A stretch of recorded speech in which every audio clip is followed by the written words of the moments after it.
Hello students, आता आपण पाहणार आहोत बेरीज। आता तुम्ही म्हणाल सर बेरीज तर आम्हाला सगळ्यांना येते, तर ती बेरीज आपली ही जुनी शाळेतली आपली पद्धत। आणि त्याच्यामध्ये मी विद्यार्थी म्हणतात सर आम्हाला हातच्यावाली बेरीज येत नाही, ते आम्हाला देऊ नका, दुसरं काही शिका। तर आपल्याला ही जी जुनी पद्धत आहे आपल्या शाळेमधली हातच्याला द्यायची, म्हणजे बार कॅरी करायचं आहे।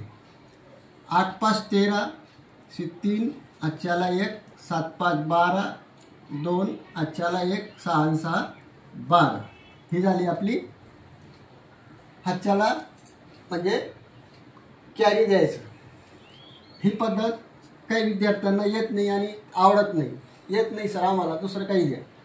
तर हातच्याला न देता आपल्याला हीच बेरीज नव्या पद्धतीने करता येते, हातच्याला देण्याची आवश्यकता नाही।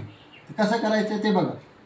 8 5 13 लिवले, आता 7 आणि 4 11 1 सोडून या ठिकाणी लिवलं, 6 आणि 5 11 या ठिकाणी बी 1 सोडून आपण हे लिवलं। आता यांची बेरीज करून टाका, 3 2 2 1 झालं उत्तर।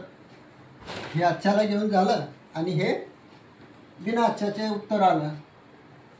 आता आपण दुसरा तर हा दुसरा एक्झाम्पल बेरजेचाच। आता ही आपल्या शाळेतली पद्धत आहे, ती आपण हातच्या देऊन पूर्ण करतो।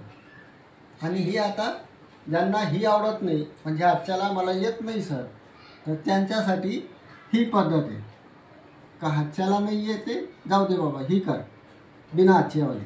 तर ही बिना हातच्यावाली 8 आणि 2 10 आणि 8 18 ही 18 आपल्या 18ची 18 लिहून टाकायची।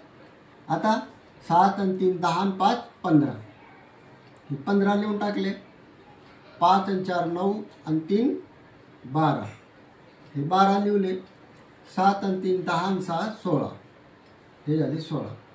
जाऊ यांची बेरीज करून टाकायची, म्हणजे हे 8 चे 8 लिवले, 5 आणि 1 6 लिवले, 2 आणि 1 3 हे लिवले, 6 आणि 1 7 लिवले आणि हा 1 चा 1 झालं उत्तर। तेच उत्तर या ठिकाणी आलं हातच्याला न देता।